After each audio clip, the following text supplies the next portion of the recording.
कुछ ही बातें याद रहती है, कुछ ही बातें पता होती है इन प्रोडक्ट के बारे में। तो जो हमारा ओमेगा 369 है, बहुत सारे हमारे नए साथी, लाखों साथी जुड़े हुए हैं, उन्हें शायद पता नहीं होगा कि ओमेगा 369 आखिर इन सब चीजों में कैसे फायदा करेगा। और ये विशेष तौर से इसके लिए है ही है। अगर हार्ट की कोई समस्या है, जो मैंने अभी थोड़ी देर पहले आपको नाम लिया, आंखों की समस्या है, स्किन में कोई तरह का प्रॉब्लम है, ठीक है, इम्यूनिटी यानी हमारे रोग प्रतिरोधक क्षमता बहुत कम हो गई, हमारा इम्यून सिस्टम सही काम नहीं कर रहा है, क्योंकि इम्यून सिस्टम भी बड़ा मजबूत होता है। देखिए, इम्यून सिस्टम जो हमारे शरीर में होता है ना, कभी कभी बड़ा खुद ही अपने शरीर या अपने सेल्स या कोशिकाओं के ऊपर अटैक कर देता है, और उससे बड़ी गंभीर बीमारी पैदा हो जाती है, जिसे ऑटो इम्यून डिजीज कहते हैं। और ये बड़े खतरनाक होते हैं, इनका इलाज बड़ा डिफिकल्ट होता है और खर्चीले भी होते हैं।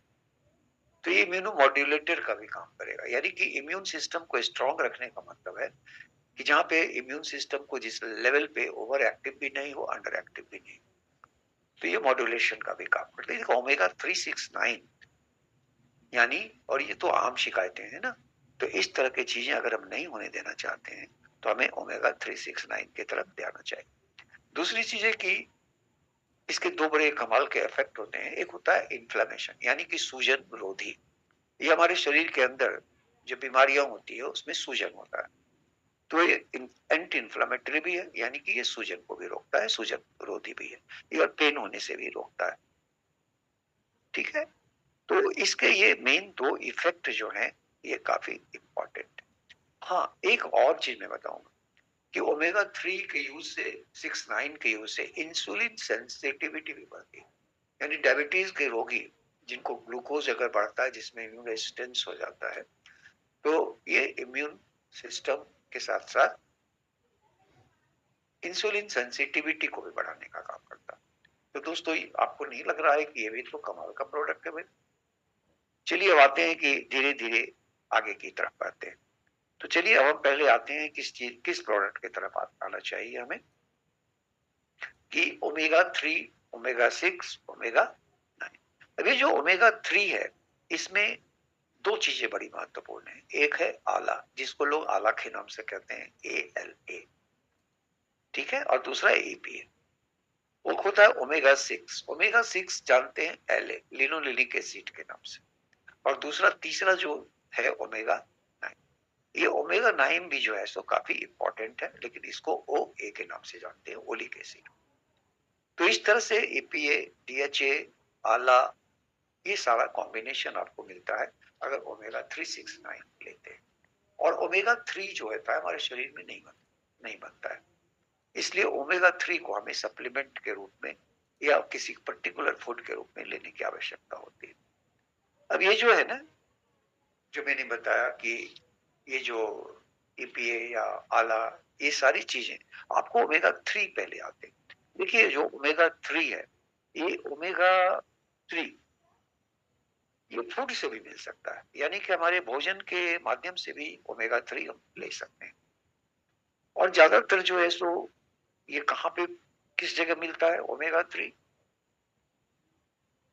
ये ओमेगा 3 खास करके, जैसे कि सी जो एनिमल होते हैं, आप देखे होंगे फैटी फिश, यानी कि वैसी फिश जिसे सैल्मन के नाम से जानते हैं और समुद्र में पाया जाता है, उसमें काफी फैट होता है और उसे विदेश में तो लोग काफी खाते हैं। और ऐसे भी फैटी फिश जहाँ होती है, फिश ऑयल होता है, वहां पे ओमेगा 3 उसमें काफी होता है। और जो लोग वेजिटेरियन हैं, तो उनके लिए भी प्लांट सोर्स से में भी ये, जैसे फ्लैक्स सीड होता है, तीसी का जो बीज होता है, उसमें भी ये काफी मिलता है। सनफ्लावर, सूरजमुखी के भी बीज में ये काफी अच्छा मिलता है। तो इस तरह से देखेंगे कि वॉलनट्स यानी अखरोट, अखरोट में भी इसकी मात्रा काफी अच्छी होती है। ओमेगा 3 जो होता है, ये क्या है? पॉली अनसैचुरेटेड फैटी एसिड इसको बोलते हैं, जिसको पूफा बोलते हैं, यानी पॉली अनसैचुरेटेड। देखिए, सैचुरेटेड फैटी एसिड थोड़ा हानिकारक होता है, लेकिन जो है ये फैटी एसिड, इन तीनों फैटी एसिड है, ओमेगा 3 भी, 6 भी, 9 भी। लेकिन ओमेगा 3 जो है, ये पूफा कहते हैं, यानी P for poly, U for unsaturated, और FA फैटी एसिड। तो ये अनसैचुरेटेड फैटी एसिड होता है, ठीक है। ये भी जो है सो हमारे शरीर के लिए काफी फायदेमंद होता है। और हमारे सेल ये जो काम करता है, हमारे शरीर में जो कोशिकाएं, तो कोशिकाओं के चारों तरफ क्या होता है, एक मेम्ब्रेन होता है, झिल्ली होती है। तो ये सेल मेम्ब्रेन के फंक्शंस को भी मजबूत करता है, क्योंकि मेम्ब्रेन जो हमारे कोशिका के चारों बगल है, उसमें बहुत सारी बायोकेमिकल यानी कि रासायनिक, जैविक रासायनिक बहुत तरह की प्रक्रियाएं होती रहती हैं हमारे शरीर को स्वस्थ रखने के लिए। तो ओमेगा 3 के सेवन से जो सेल्स मेम्ब्रेन है हमारे शरीर के किसी भी अंग का, वो काफी महत्वपूर्ण हो जाता है और तेज हो जाता है। और साथ में हमारे ब्रेन के लिए, मस्तिष्क, और साथ में हमारे हृदय के लिए, दोनों के स्वास्थ्य के लिए भी ओमेगा 3 काफी आवश्यक है। आप ऑलरेडी कहने की आवश्यकता नहीं कि जहां तक हार्ट हेल्थ की बात है, तो हार्ट की क्या क्या समस्याएं होती है, अभी थोड़ी देर पहले हम लोगों ने दूसरे प्रोडक्ट के बारे में चर्चा की थी।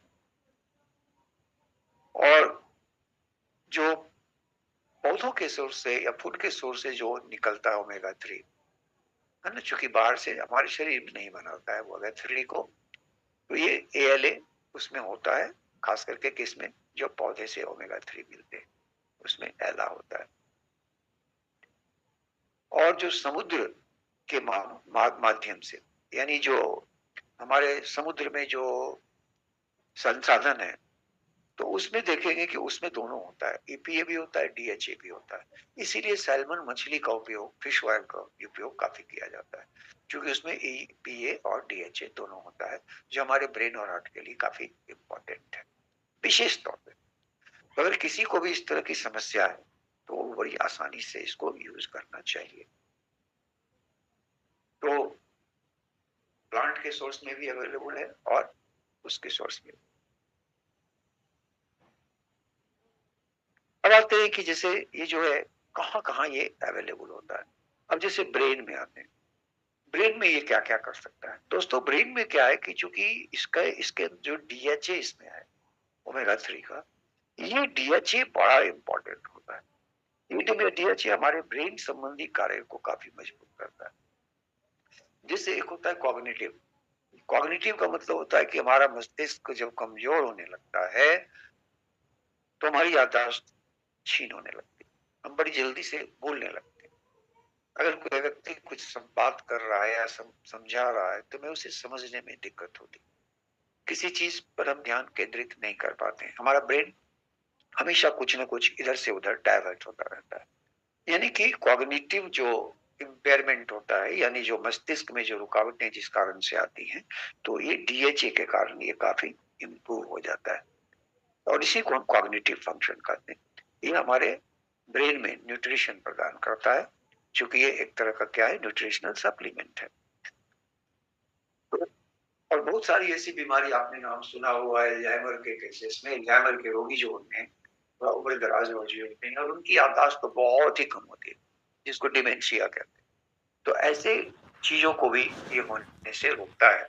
और अगर है तो ओमेगा 3 का उपयोग निश्चित तौर पे करें, काफी अच्छा फायदा मिलेगा। यानी कि ब्रेन संबंधित, यानी कि अगर आप चाहते हैं कि हमारा ब्रेन सही ढंग से काम करे, हमारा ब्रेन स्वस्थ रहे, हमारे सोचने समझने सीखने की शक्ति बिल्कुल सही रहे, हमारी याददाश्त सही रहे, तो क्या होगा, इसके लिए ओमेगा 3 का सेवन काफी आवश्यक है। नॉट ओनली दिस, ओमेगा 3 को आप आंखों के लिए भी यूज कर सकते हैं, ये सिर्फ ब्रेन के लिए नहीं है। और जैसा कि अभी हमने थोड़ी देर पहले बताया कि आंखों के बहुत सारी बीमारियां जो इंपॉर्टेंट बीमारियां होती हैं, जैसे आंखों में सूखापन आ देना, ठीक है ना, कई लोग ऐसे होते हैं जो सूखापन महसूस करते हैं और इसके कारण उनकी आंखों में खुजली होने लगती है, ठीक है ना। तो ऐसे केस के लिए भी इसको आप उपयोग करें। कई बार होता है, जो मैंने अभी थोड़ी देर पहले AMD का केस बताया कि इसमें इंजेक्शन पड़ता है, इतनी महंगी होती है, तो अगर आप सेवन कर सकते हैं तो ये आगे होने नहीं देगा, ठीक है। और अगर हो गया है तो इसका भी उपयोग किया जा सकता है। और इसके अलावा और भी कई चीजें हैं। और आंखों के अंदर क्या हो सकता है बताइए, आप तो खुद जानते हैं कि आंखों में और क्या क्या चीजें होती है। सूजन हो सकता है, सूजन हो सकता है, पेन हो सकता है, यानी कि ओमेगा 3 का, जैसा मैंने पहले कहा कि इसका सूजन रोधी भी एक्शन होता है। अभी जो ओमेगा 3 है, अभी थोड़ी देर पहले मैंने ब्रेन के बारे में कहा, उसके बाद हमने आंखों के बारे में कहा। चलिए अब हार्ट की तरफ आते हैं कि भैया हार्ट के लिए इसका ओमेगा 3 क्यों रिकमेंड किया जाता है। इसलिए कि कई बार डॉक्टर ब्लड रिपोर्ट चेक करते हैं जिसमें कोलेस्ट्रॉल चेक किया जाता है, ब्लड के सारे प्रोफाइल चेक किए जाते हैं और विशेष तौर पे ट्राइग्लिसराइड का लेवल चेक किया जाता है। तो ओमेगा 3 के सेवन, रेगुलर सेवन से ट्राइग्लिसराइड वो कम होता है, कोलेस्ट्रॉल तो कम होगा ही होगा, बीपी भी कम हो जाता है, यानी अगर बीपी बढ़ी हुई है तो वो भी होगा। इसके अलावा जो है सो आपका जैसे प्लेक फॉर्मेशन, यानी हमारे धमनियों में अगर थक्का बन गया जिसके कारण ब्लड फ्लो कम हो जाता है और जिससे कई तरह की बीमारी पैदा होती है, वो भी बड़ा रिस्की और कॉस्टली होता है, जिसके बाद कई तरह की स्थितियों से गुजरना पड़ता है पेशेंट्स को और उसके लिए डॉक्टर फिर एंजियोग्राफी करते हैं। तो इन सब चीजों से बचने के लिए बेहतर है कि हम ओमेगा 3 का सेवन हमें करना चाहिए।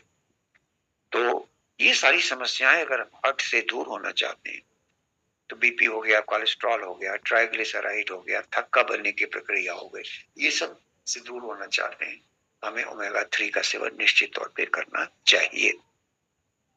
अब ओमेगा 3 हमारे शरीर में चूंकि बनता नहीं है, तो इसलिए दो तरह से ये वेजिटेबल सोर्स भी मैंने बताया वहां से भी मिलता है और साथ में फिश ऑयल के सोर्स से भी मिलता है। तो ये ओमेगा 3 हमारे शरीर के लिए काफी लाभदायक है और एसेंशियल है, आवश्यक है।